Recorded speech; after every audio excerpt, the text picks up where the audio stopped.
Hello guys, ginataang kalabasa for today's video. Ayan guys, so syempre buksan natin ang ating kalan. Ayan, so sa karamihan, iniinit muna ang mantika bago ilagay ang sibuyas, bawang at luya. So in my case, ganyan na po ako maglagay. Nasanay kasi ako nung nagtatrabaho pa ako ng OFW. Ayan, sinasabay-sabay na po lahat yan sa mantika hanggang sa mag-brownish na siya. Ayan, after po mag-brownish ng ating sibuyas, bawang at luya, ihulog na po natin ang ating karne. Ayan, karne po yan ng baboy. Malamang alang ng karne ng tao. So, tinakpan ko muna yan, inisa. Hanggang sa siya ay mag-brown din.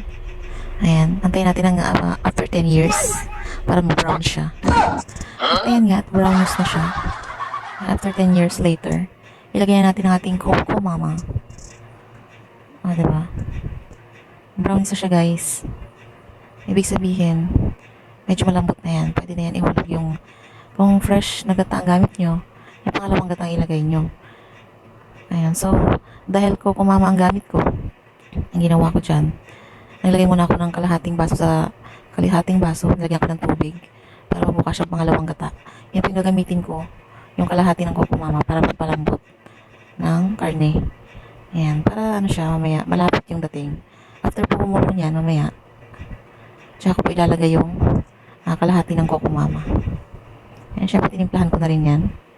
Nilagyan ko ng asin, betchin, magic, para ma-magic natin ang sarap. At syempre, ang pamintang buo. Ayan guys, halu-haluin nyo lang at takpan muna. Maghintay ulit kayo ng 10 years.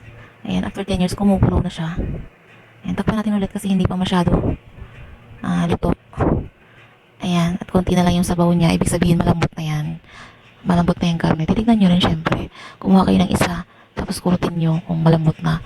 Tsaka ko hinulog dyan ang kalabasa. Pampalinaw ng mata. Cheers. At hinulog ko na rin yung ating kalahati ng gata. So, yummy. Ayan. Dahil konti na nga lang yung tubig natin, dinagdagan ko yan ng ulit yung, nilagyan ko ng tubig yung lagayan ng kukumama. Ayan. Para meron tayong pandagdag sa pagkulo pa. Ayan, sakto na yan. So, kung may mga gusto pa kayong ilagay na pampalasa, pwede nyo pang ilagay. Kung meron pa kayong maisip na ilagay dyan. So, after nyan ay takpan lang muna natin ulit hanggang sa kumulo siya ulit.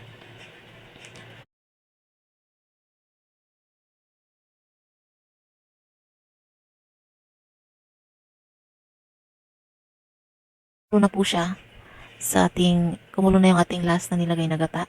Pwede nyo lang ilagay ang inyong talbos ng kamote. Ayan, gusto ko kasi guys, yung talbos ng kamote lutong-luto.